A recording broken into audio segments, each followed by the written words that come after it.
can put any question related to any question, any problem which you are experiencing in Annamaya Kosha. We will apply this truth. And one more thing, if you have questions, do not keep it, do not hide, open it, so that we can throw some light on that. Just as I told you in the first session, the introduction session, you can take my help, that is also your potential.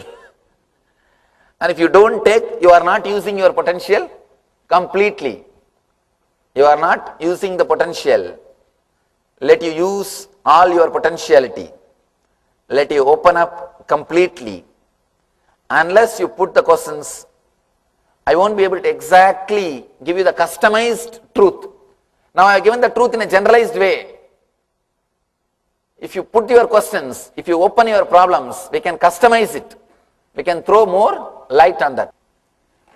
Actually, when I designed this, when I was thinking about this Dhyanasparana, I thought I'll design a program where I don't have to speak much. I am tired of speaking. In last 3 years, 4,000 hours of DVD cassettes we have, recorded DVDs. 4,000 hours of my lectures in last 3 years. We have a huge archives. I don't know what all I have spoken. And still they are not able to catch up with it. As on now, they published only 100 volumes. Only 100 volumes have come out in 10 languages. By this, in the end of this year, they are expecting 200 volumes to come out. Anyhow. Swamiji, the continuity of the pain seems to create the shaft rather than the continuity of the thoughts. No. I'm not able to break. Please be very clear. Continuity of the shaft only is, you see, unless you create the shaft, you will not even identify it as a pain. You see, something is happening, for example, something is happening in your stomach. You will not call that as a pain unless you bring your memories of earlier same experiences which you put in the file titled pain. 10 years ago which happened in your stomach, 9 years ago which happened in your stomach, 8 years ago which happened in your stomach, all those memories you put in a file and put a big title, pain, stomach pain, and kept in your brain, in one corner. The moment something starts happening in you, you pick up that file. Unless you pick up that file, you will not even get the title pain. Be very clear, the very first word itself is from the shaft. One more thing, this may look like mystical, but let me be honest. Patanjali says very clearly, any pain can be used as a door to enlightenment. Actually, I was shocked. How can pain be, at the time of pain you only shout, oh God, God. How can it be used as a door to enlightenment? He says, do not label. Patanjali is a great scientist. He's a great scientist. Do not label. Just look what is going on.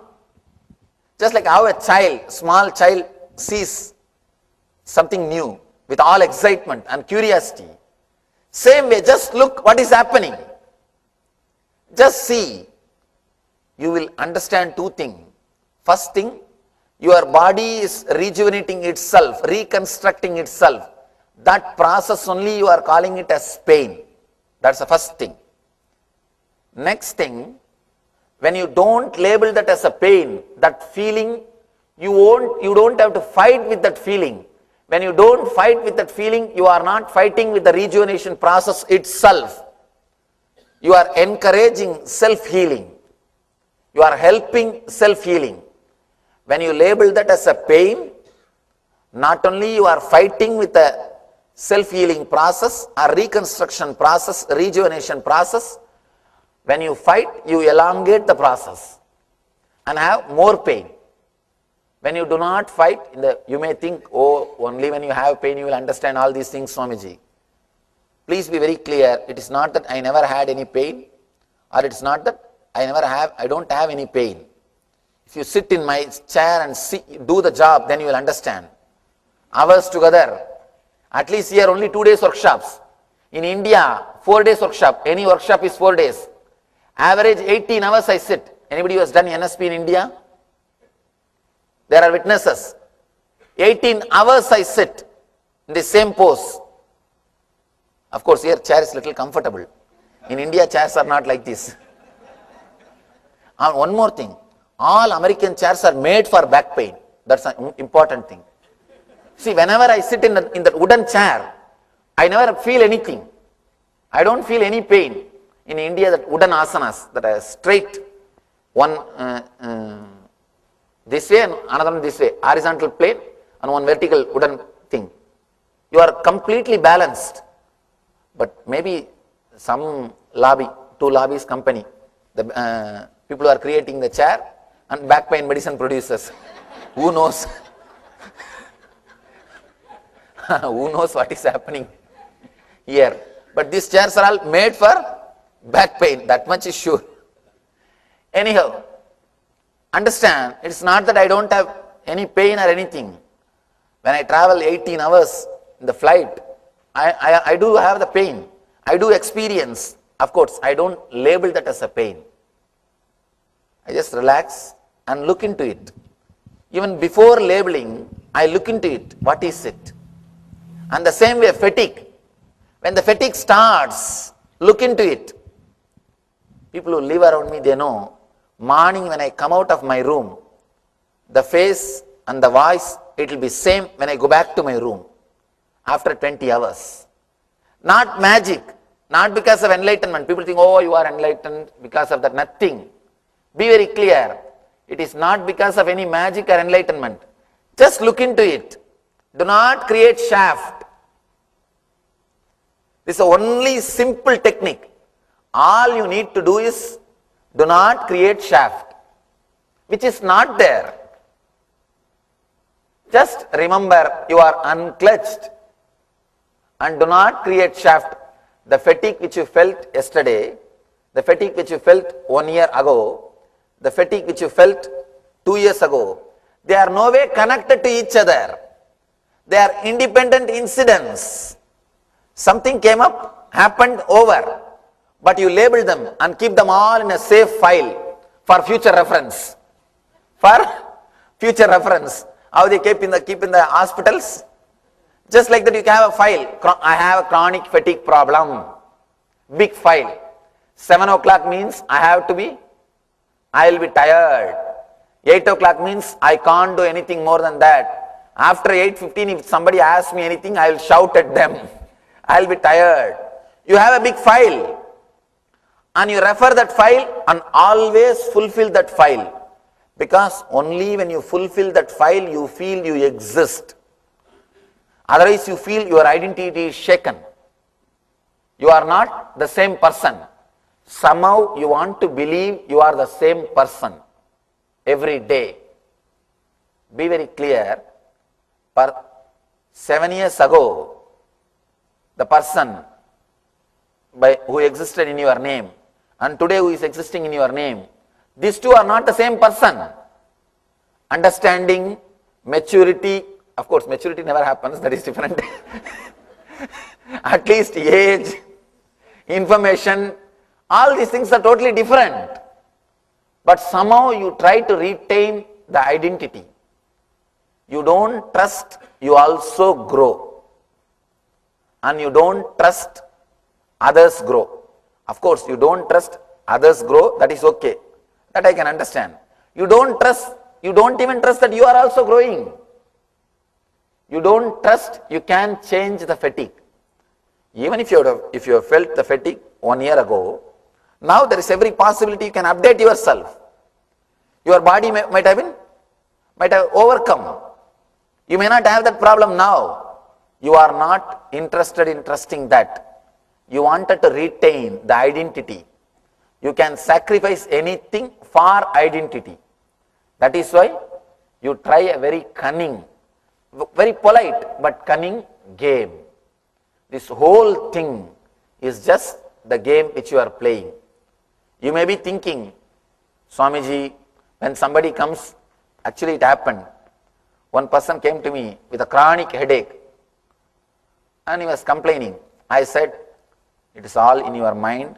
Why don't you give me little time to explain and try to understand, and then it will disappear. He says, when I come with the pain, instead of consoling me, you are saying this all in my mind. It's a deep disrespect to me. And I told him, please understand, it may look like deep disrespect. And people feel really offended when I say it is in your mind, because their identity is attacked. I am straight away attacking their identity. See, you may feel offended, but what I am saying is truth. Let it be very clear. I can console you, that's not a big thing. Oh, you will become all right, you are great, you are a nice person, don't worry, I will heal you, all these things are okay. And one more thing, let me be very clear, open. Now I am opening another one business secret. Healing is nothing but giving you one more shaft. You have one shaft. You start believing somehow you have the body. That itself is a great lie. You come with that big lie. First lie, you have a body. Second lie, you have a disease in that body. Now somehow I manage to take that one lie and replace another one lie. You have the healed body, that's all.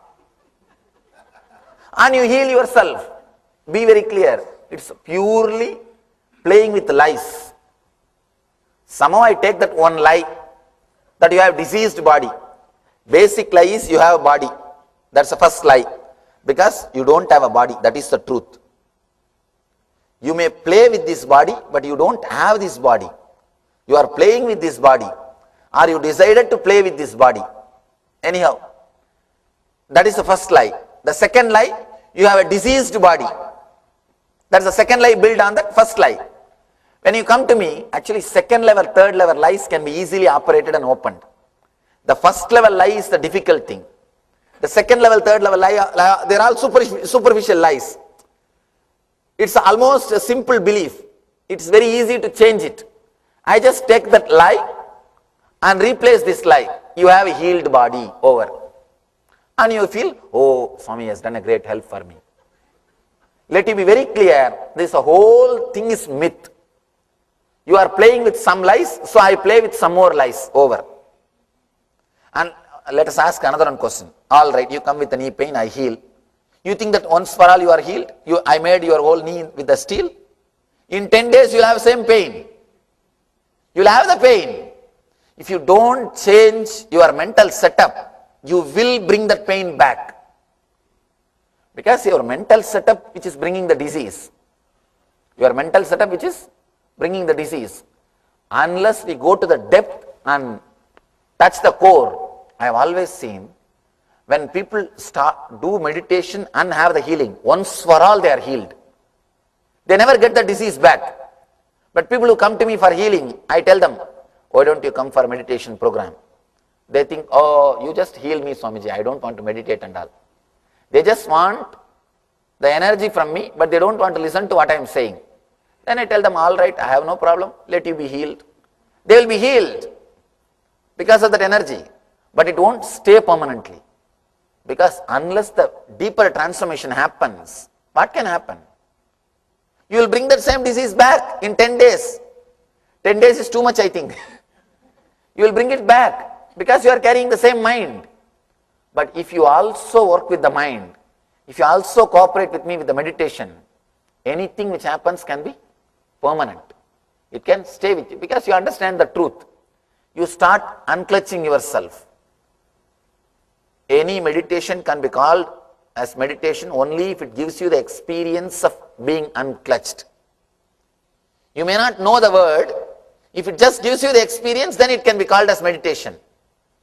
Unless it gives you the feeling or experience of being unclutched, it can't be called as spiritual technique. One important thing, especially Western mind will be shaken with this truth, because Western mind is trained to believe you are nothing but your mind. At least in the East, from the beginning they know, even though they don't realize, there is unconscious belief, there is something more than mind exists. There is something more than mind exists. You are Atman, Brahman. You don't understand what is Brahman or Atman, that is different. But there is one more word inserted into you which is beyond mind. You understand that much, even if your mind is not functioning, you will not die. There is something more in you. There is some more ingredients in you than mind, than just the mind masala. That is, you are made to believe, or you are given that understanding from the young age. But with the Western mind, it is very difficult for them to understand, and you will really feel you are shaken. I am shaking what you think as you. Your identity is questioned. I am giving you the truth which shakes your very belief about your identity, your very attachment with the identity. You can see in your life what all the dramas you are doing. Yes, next. All right, I will do one thing. All of you finish talking, then I will give the final. Because if I start talking, somehow by my nature I don't stop. orating. Yes. All of you finish, then I will start. Yes. The inner identity that you qualify, is it a function of a social environment? Yes. That is the conscience. That is what I call conscience. Which you are carrying and struggling with which you are struggling is conscience. Is social environment, education, conditioning, is this all those elements that form? These are all masala, ingredients which creates the conscience. Thank you. Next. Conscience is given to you by the people who don't follow their conscience. Because conscience as such cannot be followed. Even if you try to perfect it, there will be some impossible ideal. It will keep. It's like you run behind the ideal and the ideal is running behind something else. And both of you are chasing something which nobody knows. All of you know that story? Anybody who doesn't know that story? Or there are few people, just for them I will tell the story. 3 women died and reached the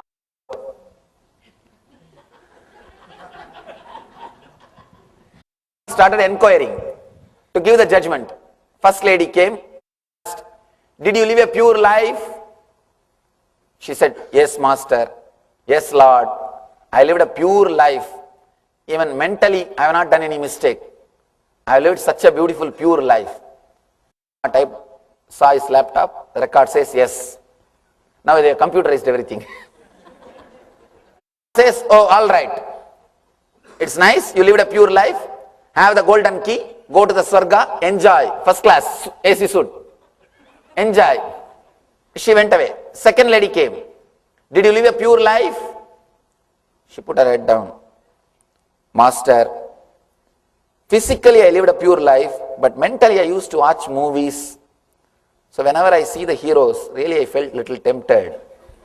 But physically I lived a pure life. I have never done anything wrong. Type the laptop, he saw the record. All right, at least you told the truth. You are honest. So, have the silver key. Go and enjoy second class. Third lady came. Asked, did you live a pure life? She put her head down. I was a dancer in nightclub and I have done whatever you can imagine and I have done whatever you can't imagine. I have done everything. She has put her head down. She says, now only you have to save me, Lord. I look this side and that side. Said, have my room key, I'll be there in few minutes. Be very clear. Whoever gives you conscience, they are giving their room keys. Whoever gives you conscience, they are all giving their room keys. Person who can hide his personal life from others, only they create conscience in you. Let it be very clear. Let it be very clear. See, creating impossible ideals is the best way to rule people.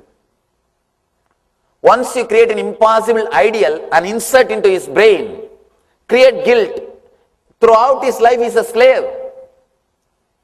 Let me tell you, real morality will happen when you integrate yourself, not when you break yourself, not when you are schizophrenia. See, the morality of schizophrenia is not going to help you. You became schizophrenia. Let it be very clear, that is no way going to help you. That's why I tell you, conscience is poor substitute for consciousness.